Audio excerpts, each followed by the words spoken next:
Okay, well, welcome everyone. I think we are live, so I'm going to jump right into it. My name is Mary Catherine Nagel.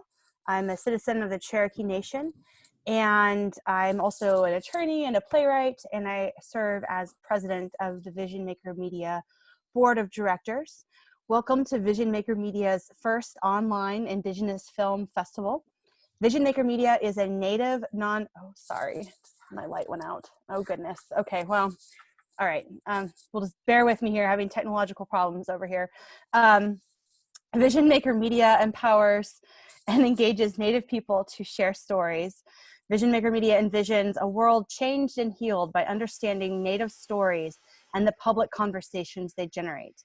Reaching the general public and the global market is the ultimate goal for the dissemination of Native-produced media that shares Native perspectives with the world. Vision Maker Media continues to showcase the most compelling Native stories for public broadcasting on local PBS stations and online. Today, I will be moderating the Q&A for a panel of multiple filmmakers regarding the theme of activism in storytelling. And so whereas many of the other panels have been focused on one film in particular, we will be talking and discussing themes of activism and storytelling with many incredibly talented filmmakers. Before I introduce them, I do want to note that some of our festival sponsors, to whom we are very grateful, include the Lincoln Journal-Star, Woodland Voices Flutes, Lux Center for the Arts, Native America Calling, National Native News, Indigify, NV1, FNX First Nations Experience, NET Nebraska's PBS and NPR stations, Woods Charitable Fund, Humanities Nebraska, the Lincoln Community Foundation, Lincoln Arts Council, the National Endowment for the Humanities, the Cooper Foundation, the Rice Foundation, the Cherokee Nation Film Office, and the Corporation for Public Broadcasting. Very supported film festival, as it should be. So to get us started today, really I just want to welcome you to this discussion.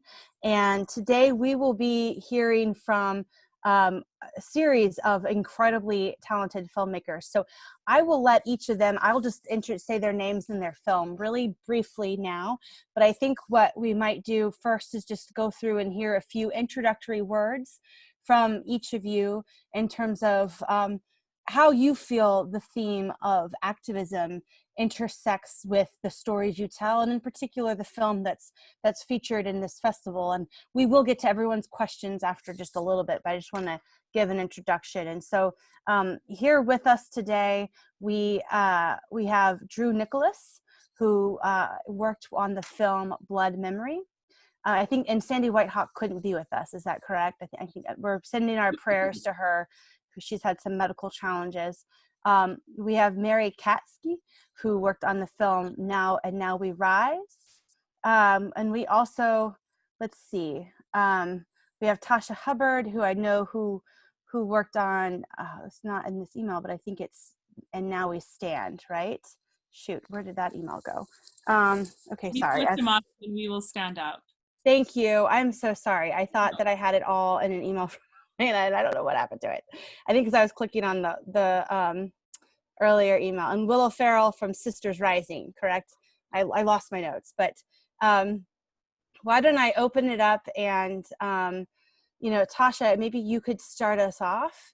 And, you know, your film is very compelling in that it tells the story of racism in your community, both in terms of how it's impacted a young man in your community, but also you personally and you and raising your son. And I just think there's a lot to be said there. So I'm going to mute myself and turn it over to you. Okay. So hello, my name is Tasha Hubbard, and I'm Cree Nihio from the Peepeekisis First Nation in the province of Saskatchewan in the country known as Canada. And this is my second feature. It started out as a response to a murder of a young Cree man who was shot in the back of the head at close range by a white farmer after the young man and his friends entered the farmer's property.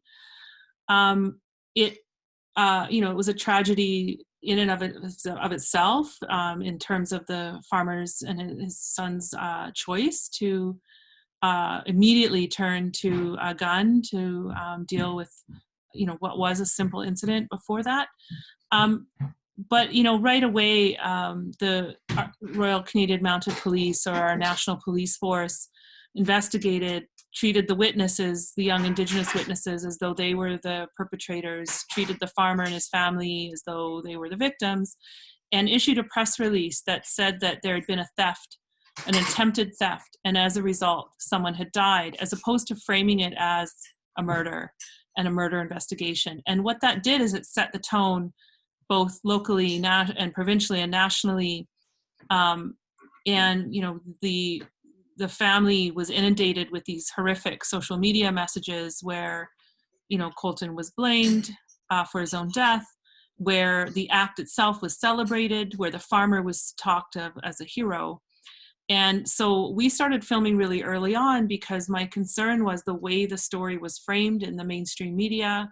I was concerned about access to voice from this family, what they would experience as they navigated the Canadian legal system, and essentially, whether or not they would see justice through that system. And, it was actually not meant to be a feature until the trial resulted in, because the defense lawyer was able to engineer an all-white jury in an area with a very high Indigenous population, the farmer was acquitted of all charges. And the family became these advocates for justice, for true justice, through a system in Canada, and it's no different than that in the US, that was set up against Indigenous people from the beginning. And so my film, I put myself in the film, and my son and my nephew, to frame that discussion, but also to sort of push people to activate themselves, right? And when you think about the word activism and what it means, I mean, it's pushing people to act, and and sometimes that's something small like having a hard discussion, and sometimes that's on a national and international scale, which was what the family ended up doing. Thank you for that. And I think that that systemic, how law enforcement and jury trials and all these systemic forms of the legal framework interface with these, sort of cultural forms of racism, can be really hard to sort of talk about. It can be very dehumanizing to talk about it on this grand level. But I think what is so powerful about your film and storytelling is that you really get to meet the human side of it, the real lives who are impacted by it. And that's so important, especially as I think we get desensitized in a way to all the bad things that are happening in the world. And it just seems to be so distant. And yet these are families that are just like ours, and they're our relatives. And it's so important, to your point too, to, so many family members, whether it's whatever the form of violence and crisis is, get really disenfranchised, and their voices can get really silenced in the mix. And so I think, again, documentary film is just such an incredible way of giving them a platform to speak, which is really important. And so I'd love to turn to Willow to discuss your film, because I think that there's a connection in terms of, focusing on stories of survival of violence and how it affects the community. And your film, Sisters Rising, is just so and powerful in terms of the way that it features these warrior Native women who are fighting for their communities and their lives. And so maybe you could speak a little bit about your film and sort of how you view, whether you view the film as activism or how you view that intersecting with your work. Thanks, Mary Catherine. I've been excited for our paths to finally cross. I've heard about you for so long. Can you hear me okay? Yeah, okay, cool. I know Mary Catherine Nagel, our moderator, has worked with Lisa Bruner, one of the amazing women in our film. So it's nice to have that come full circle. Yeah, we've been working on Sisters Rising for 6 years, and it's been an incredible journey. And I keep next to me on my desk all the time, I have this cross stitch from Sarah Deer. She's one of the women in our film that she gave this to us when we were filming. She's a very serious and super genius, legal scholar, but then she kind of like, she says it's good to stab things when you're angry, so she productively stabs. And yeah, I, I would definitely say that our documentary is clearly a piece of activism, because we're hoping that it is used as a tool for real change, for positive change. And I think we really, there's 6 women in the film, and we pretty much, after every interview, we asked, how would you like this film to be shaped, and what do you want it to say? What do you want it to do? And one of the very clear responses from pretty much all the women was, we need to restore tribal jurisdiction to tribes, honor the treaties. And that's only one of many ways to protect Native women from sexual assault, but it's one of the very practical ways. And we need to overturn Oliphant versus Squamish, which is, a Supreme Court case that divested tribes of jurisdiction over non-Native perpetrators. And that just needs to be overturned. It needs to happen. And I know it will someday. I don't know when, but I'm hoping our film will be part of that. So I just do want to give a shout out. Lisa Bruner is an incredible survivor, and just so brilliant in the ways in which she interweaves her story and what she survived, which is a series of intergenerational violence, with the movement to overturn Oliphant and change that legal framework that systemically allows, right, non-natives to rape and abuse Native women with impunity. And so she's a personal hero of mine. And I do have to give a shout out to Sarah Deer, who is a dear friend and colleague of mine. And talk about real activism. We're working on a brief right now that we're going to file next week in the DC Circuit Court of Appeals, discussing the ways in which the Dakota Access Pipeline and the oil boom in the Bakken has kind of created this even worse crisis of violence against Native women. There's already a crisis everywhere in Indian country, but the impacts of the extractive industries there, and I think that's really important too. So I would like to turn it over to Drew Nicholas to discuss blood memory. And again, sorry that Sandy Whitehawk can't be here with us today. I do have to, if she was here, I'd have to tell the story about how she and I first met. But ironically, we first met standing on the doorsteps one morning, waiting to get inside to the oral argument in the Baby Veronica case. And just happened to meet waiting outside to hear the argument in that case. And but, that was a hard case. That was a really tough case. I still think the court got it wrong. And I won't go into that because that will be a really boring legal lecture. But I think there's a lot of folks who don't understand the history of Indian adoption in this country, the impacts it's had on our Native families, our tribal nations, our communities, and what's happening today with it, and why the Indian Child Welfare Act was passed. So, Drew, tell us a little bit about your film and about the work that you all have been doing, and how that intersects with activism.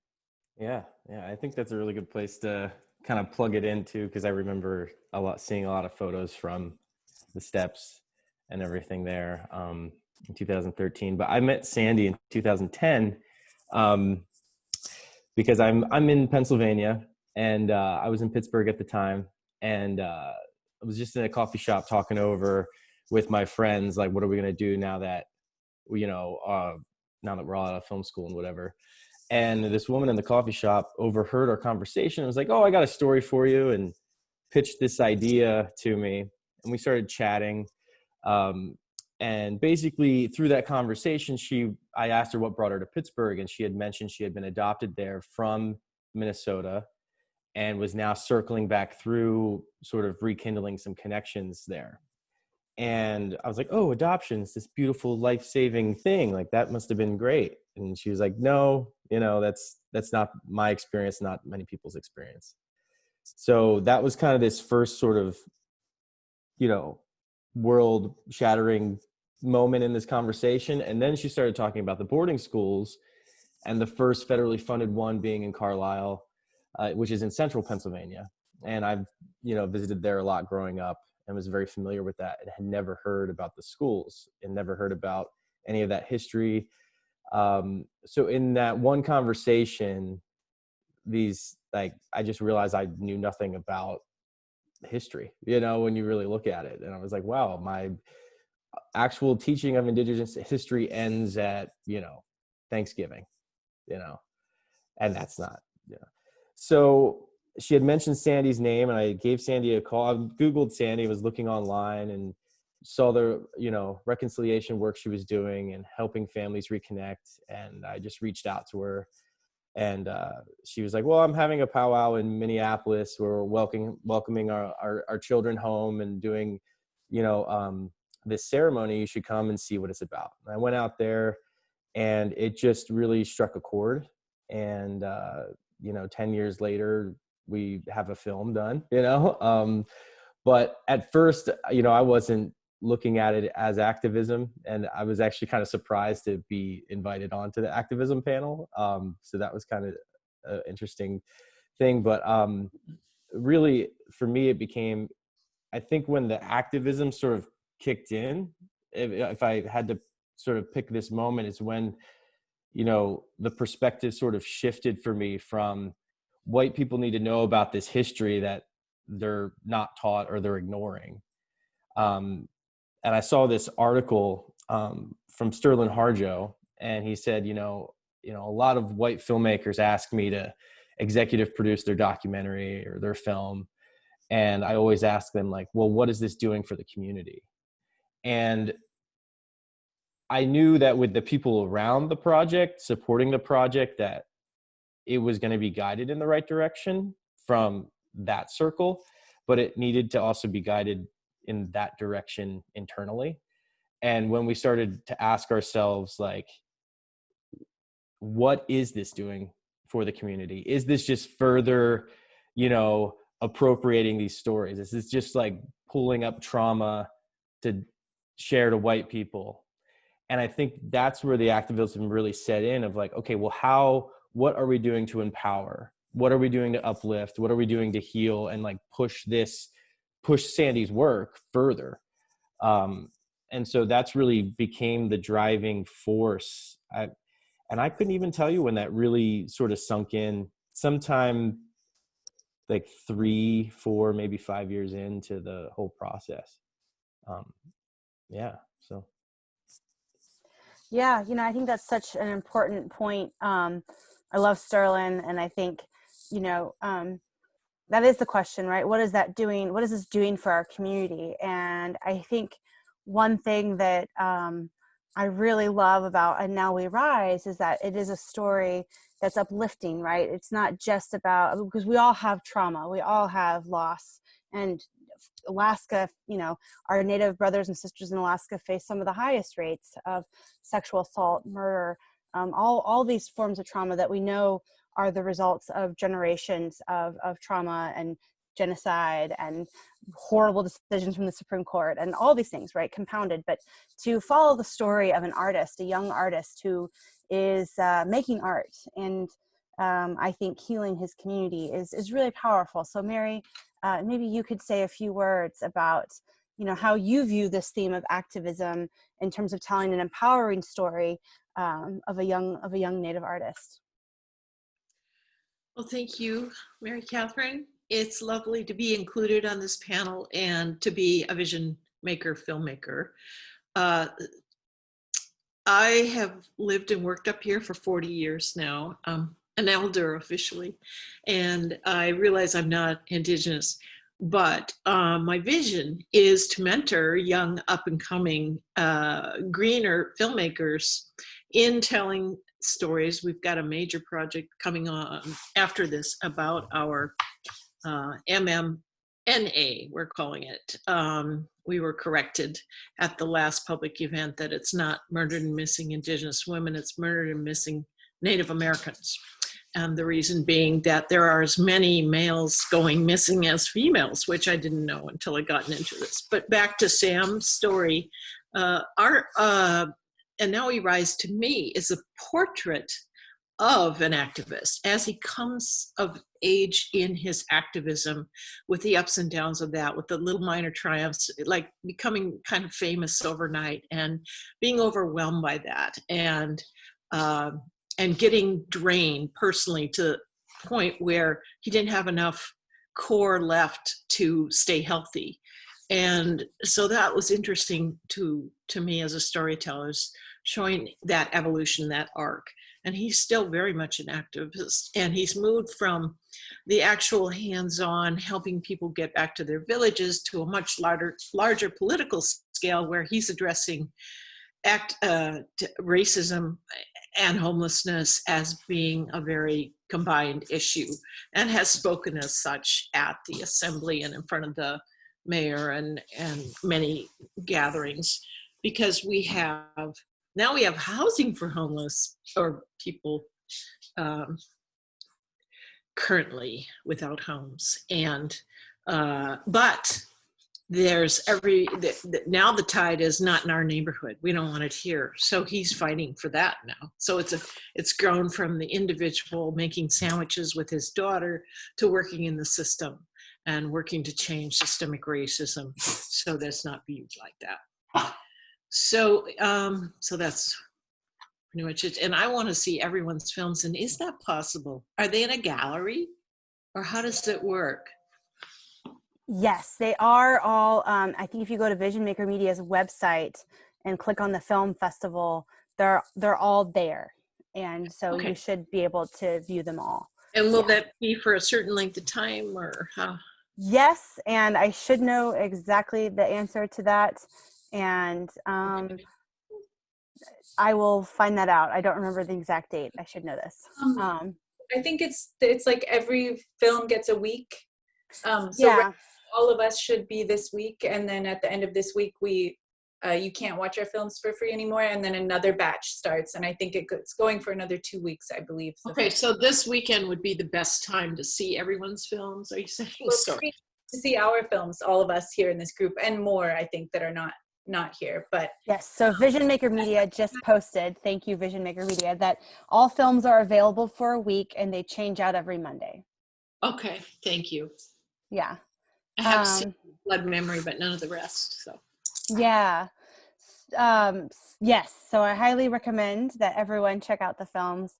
So please know, folks, that we're about halfway through here, and we have 30 more minutes for any questions anyone wants to ask. There is the Q&A feature, so you can submit a question. I am happy to ask all of my questions. And so, I will keep asking questions, but if you would like to throw one in, please submit it and I will consider it and read it out loud. But meanwhile, while we see if anyone else has a specific question, I'm really interested in Tasha, hearing from you, this theme of activism. So much of the work that Vision Maker Media does is to respond to what is a systemic silencing and erasure of Native peoples. And so, I think for a lot of non-Native artists, they get asked this question, or they have the privilege of asking the question, do I want to make a film for just art's sake or activism's sake?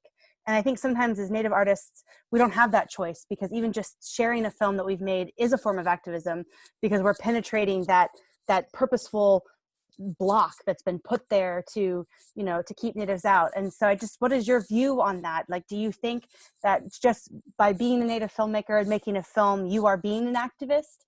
What is that journey like for you? You're on mute. You're on mute. I got my little indication, sorry. I got into film through a mini series on a Cree chief called Big Bear, and I hadn't really considered film as a path, and then what I could see was just the potential to really, our own history has been so misconstrued and misrepresented, and so for me, that's where I came from, was just seeing the possibilities in film, and actually hearing our own voices through our lens, through our perspectives, through our experiences, and and as varied as they are, right? And I guess there is a sense of responsibility, and I think there are Indigenous filmmakers who are artists and are making their art, and but I think the vast majority do have that sense of responsibility that you quoted Sterling earlier, or someone, about what does this do for the community, how is this contributing in some way. And it doesn't preclude art. Our films are both. There is that,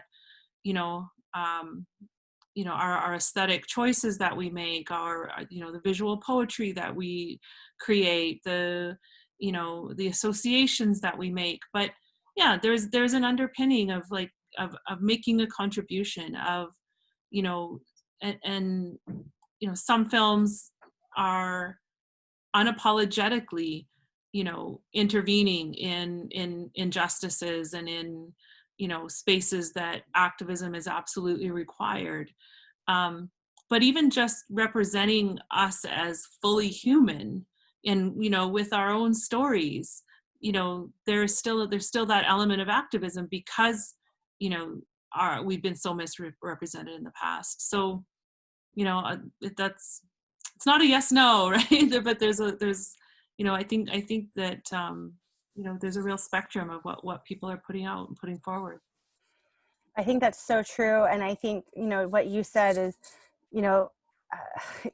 even just telling a fictional story about a Native person by a Native person, where that person's fully fleshed out and humanized, it becomes a form of activism, because so many of our characters are just stereotypes on the screen, right? And what a powerful form of activism.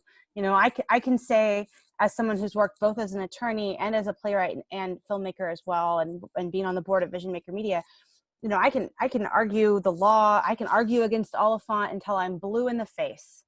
But watching Lisa Bruner, in a film or on stage, just tell her story, not necessarily going for the let me deconstruct the judicial framework of Oliphant, but just her story. That sharing of it is so powerful, and I think accomplishes a great deal with folks out there who just don't know. And I think that's the real reality of any of these issues, whether you're writing about MMIW, or just violence in our communities against Native folks, the Indian Child Welfare Act, and adoption in different communities. I mean, I think that there's so much that's unknown, that when non-Native audiences see these films, they learn a lot.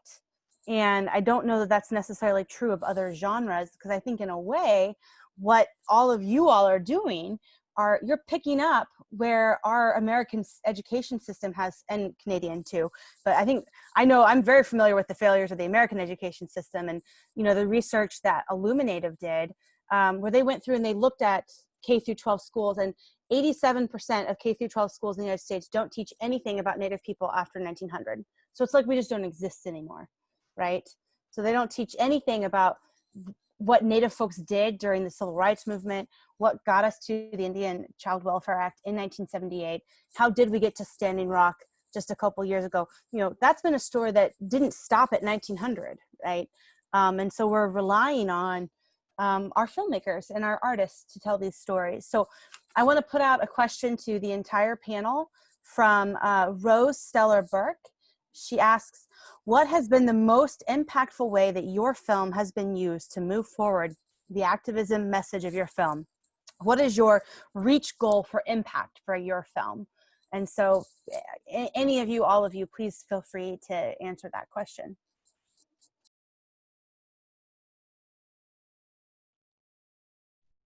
I'll start. I think for us, the biggest way, thank goodness we released our film before COVID. And I think, I see filmmakers releasing their films now, and I just feel for them, because the grassroots community screenings was huge.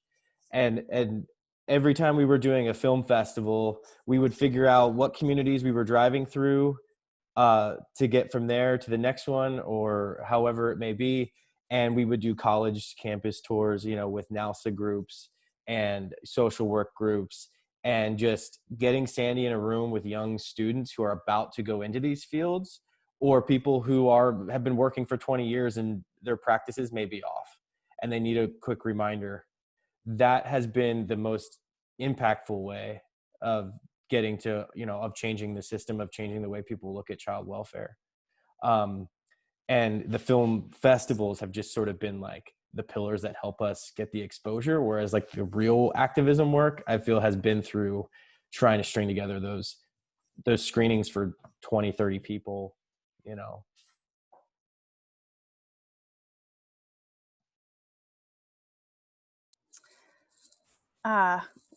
So, well, we've got, you know, since you just answered that question, Drew, I would love to follow up. Someone who was anonymous submitted a question saying, "Thank you so much for Blood Memory. The films stayed with me so much that I even dreamed that night of Sandy. Did you ever find out a reason from Sandy's mother's point of view why she gave up her daughter? I felt we lost her birth mother's voice in the story, and I'm more curious about her in the narrative." So interesting, right, to see how different people hear and receive a story and how it sticks with them.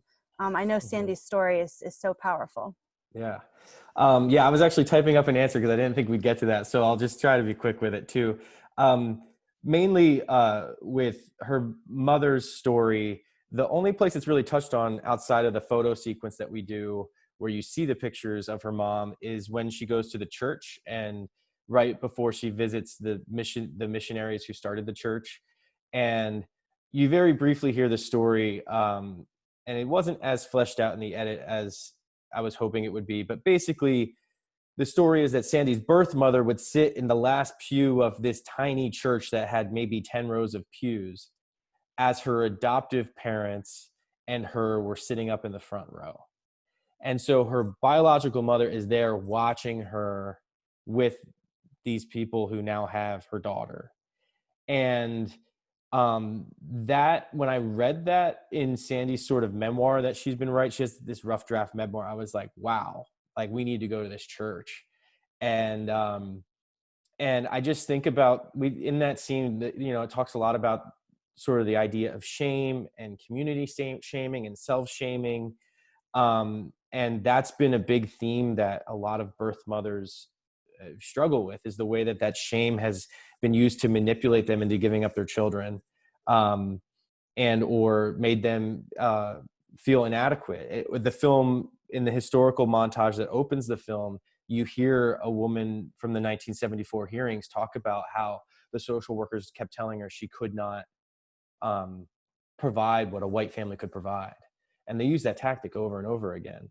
So yeah, that is something that I think that's, you know, other than that, I don't really know like the details of the story. I don't really think many people do. Sandy doesn't have any real documentation of that. But yeah, I think that's sort of the biggest takeaway there. Yeah, absolutely. You know, another comment from Crush.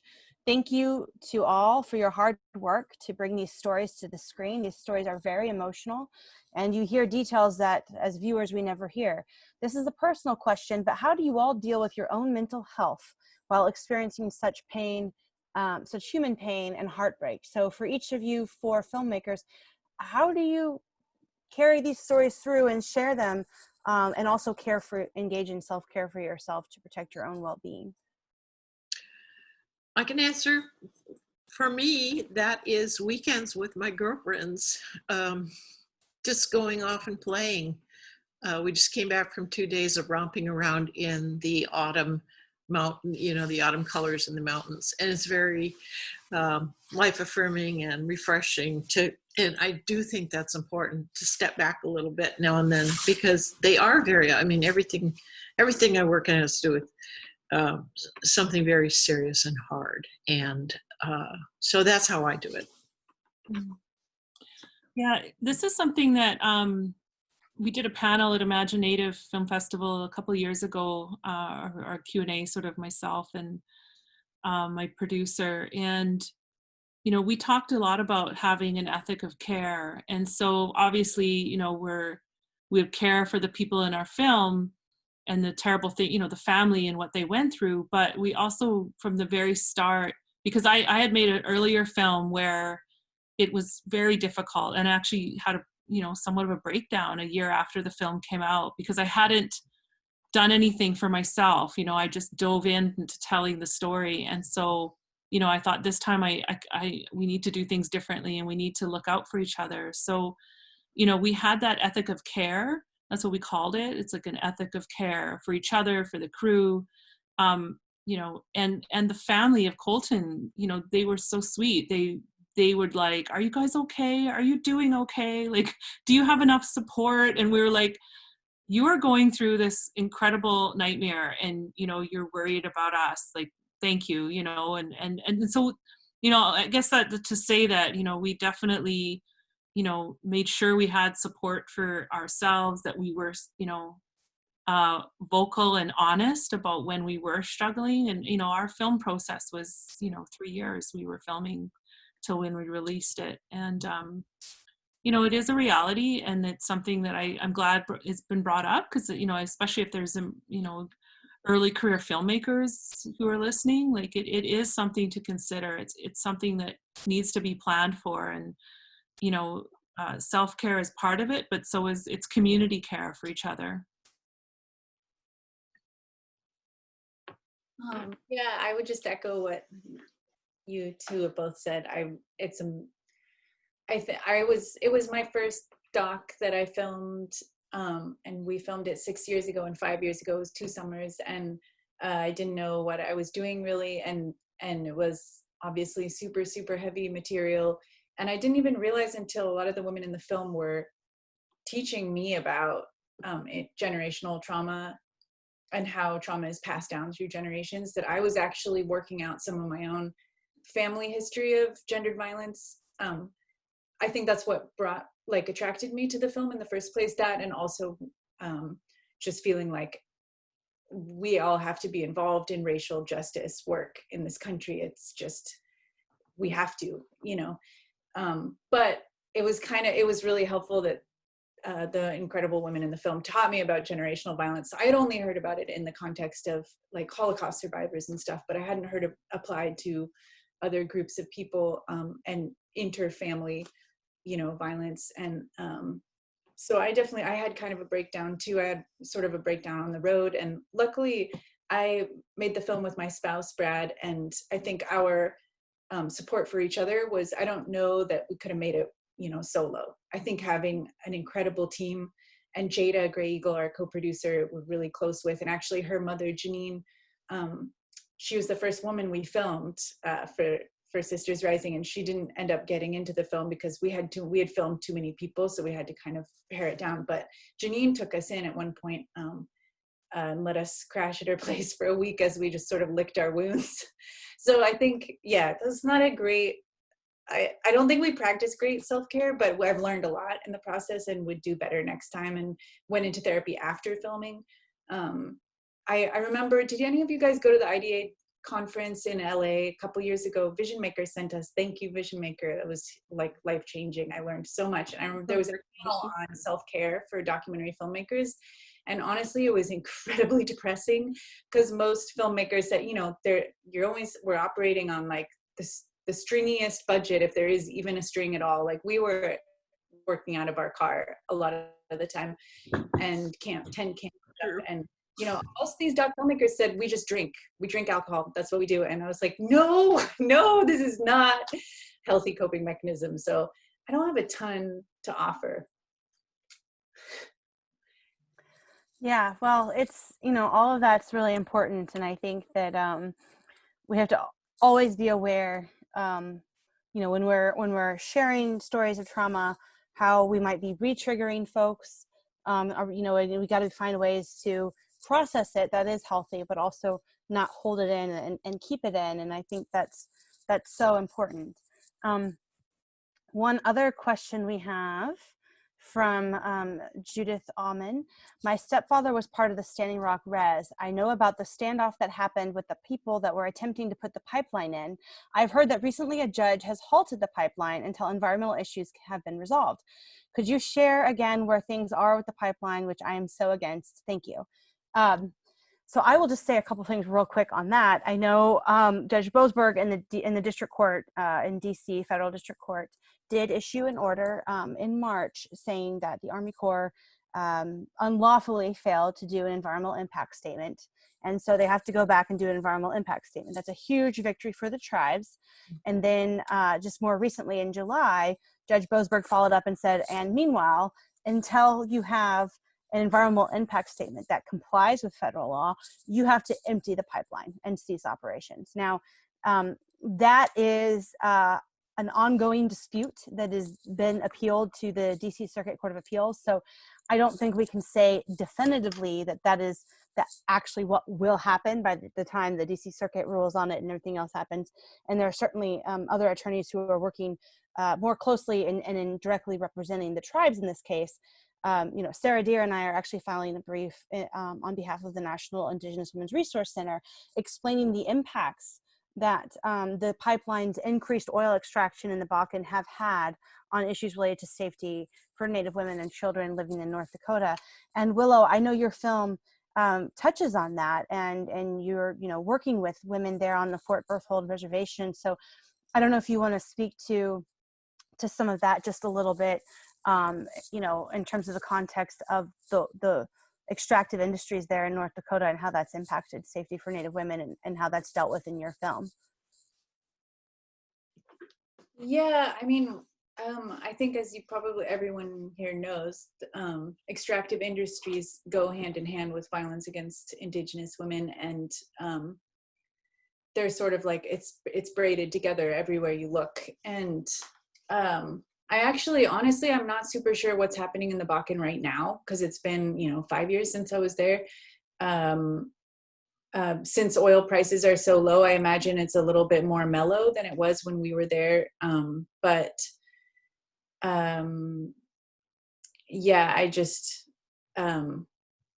It's because of the man camps. I can speak from personal experience being on Fort Berthold when I was those 2 summers.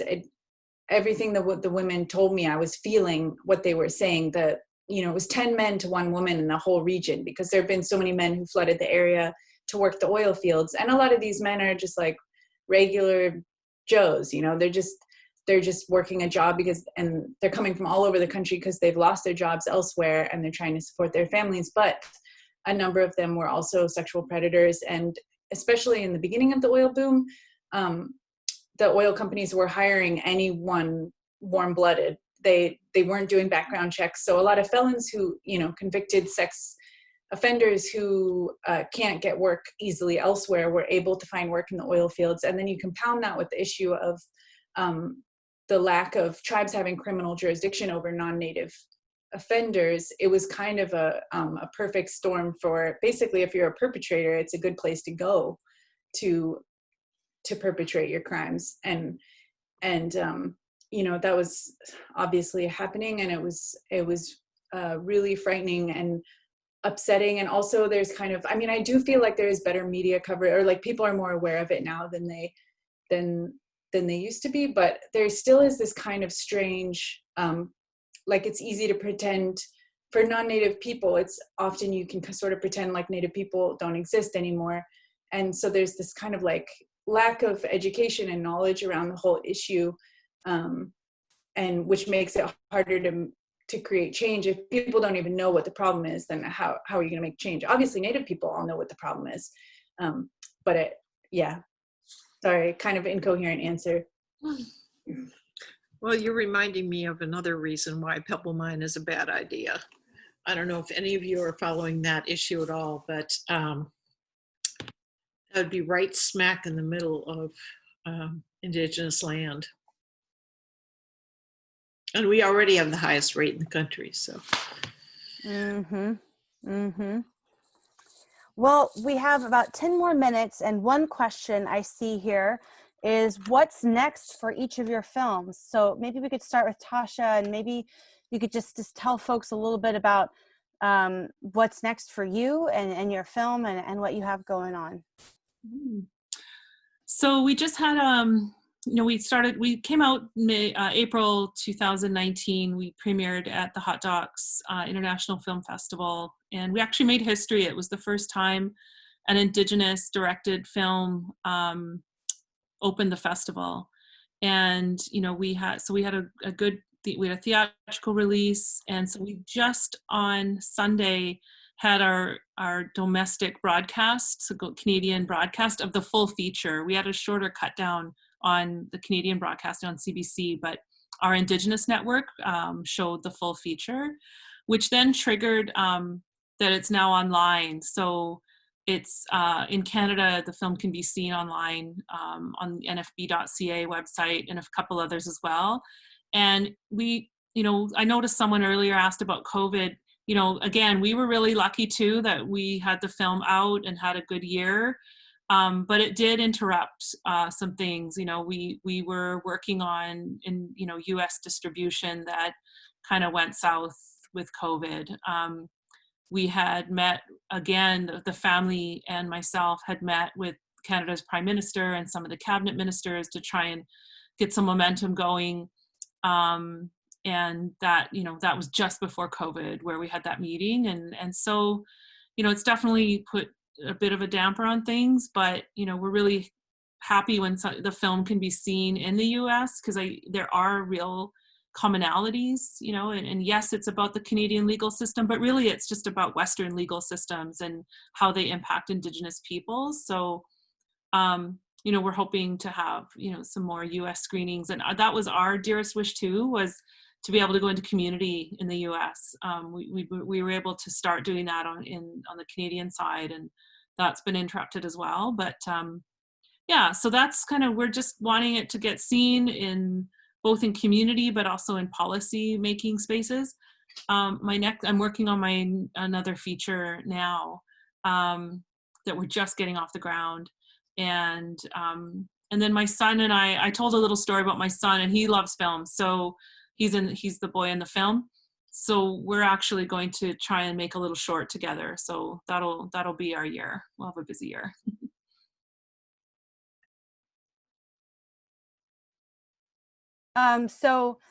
That's great. Drew, how about if you could just tell us what's next? I know prayers for Sandy, who has been in the hospital, and I know certainly with COVID, it's hard to do those community screenings, but what's next for you? Yeah, so we started hitting the virtual world, as hard as we could once COVID hit, and it actually timed out pretty well for a lot of that, and we've been able to have more, and make it more accessible. That's kind of like the upside of the virtual experience, right? Is we can make our films more accessible. We don't have to put this burden on the people who want to host our film and host us to travel us and We can tune in and do multiple in a day. So that's a huge benefit. But the big thing we've been working toward is getting it ready for broadcast. We did cut it down to 56 minutes from 1 hour and 47 minutes. So the broadcast version really focuses on Sandy's story specifically and leaves a lot of the bigger, more legal controversies for deeper conversation. So that will be on America Reframed on the World Channel in November. We're awaiting our broadcast date. Everything's getting reviewed right now. So just kind of trying to close out everything and get it all ready to go. And so keep an eye out there. It will be online through their website and the PBS website and app. So yeah, and bloodmemorydoc.com or on Facebook and Instagram, if to keep track of that stuff.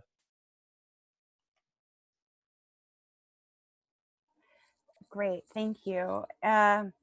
Willow, what's next with you all in the film and the work that you're doing?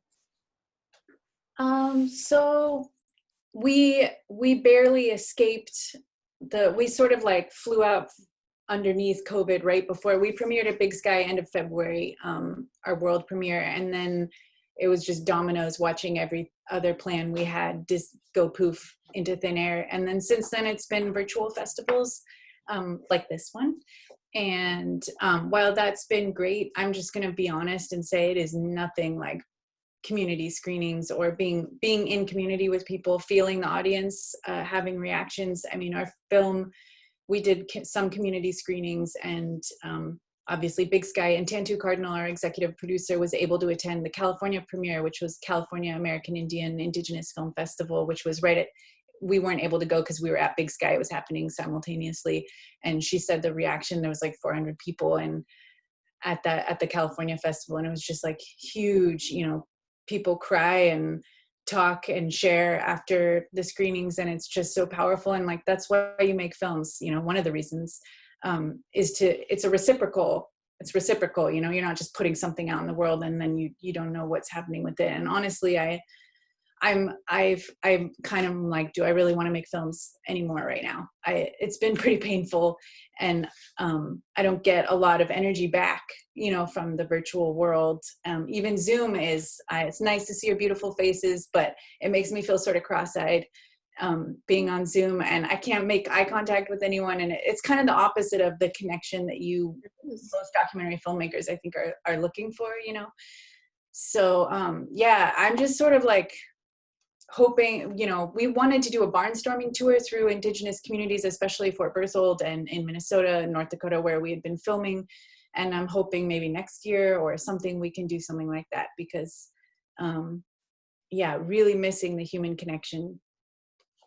But it's on, Sisters Rising is available for on Women Make Movies, educational streams and nonprofits and things like that. But also, you know, universities are hurting pretty bad right now too. So just feels like, yeah, the college screenings, the community screenings, those are really where it's at for a lot of doc filmmakers. And that's kind of suspended right now. Yeah. I hear you. Also, as a playwright, what's the point of writing anything? Like, Zoom plays are interesting. They're like different and challenging and their own thing, but it's hard to get excited the way it used to be, and hopefully we'll all get through that. So Mary, what's next for you, and what's on the horizon for the film?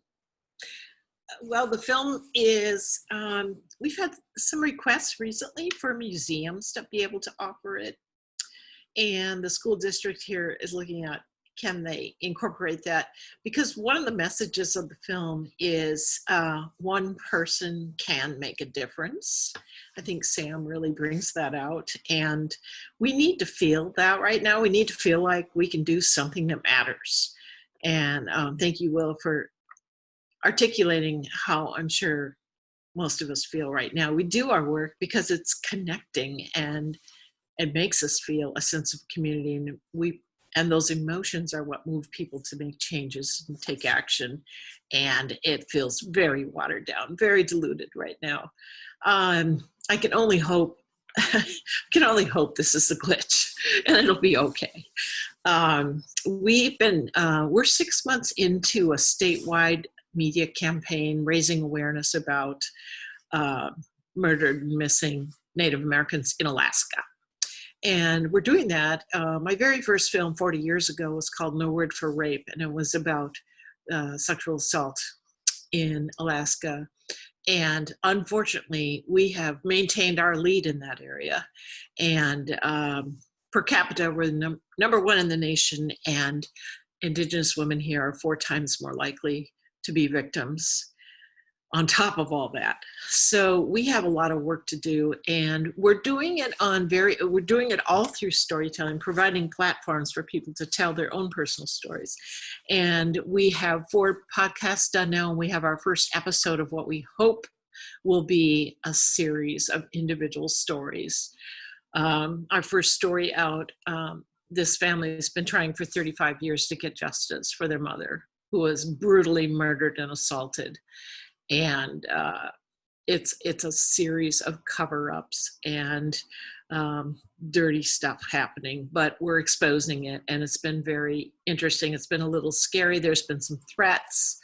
There's been a car break-in. There's been things happening as we're starting to get underneath why this has been hidden for so long. So passionate about the work, excited about the young filmmakers coming up, and being able to sort of step back and be more of an executive producer, letting young directors find their voices, and just loving that project very much right now.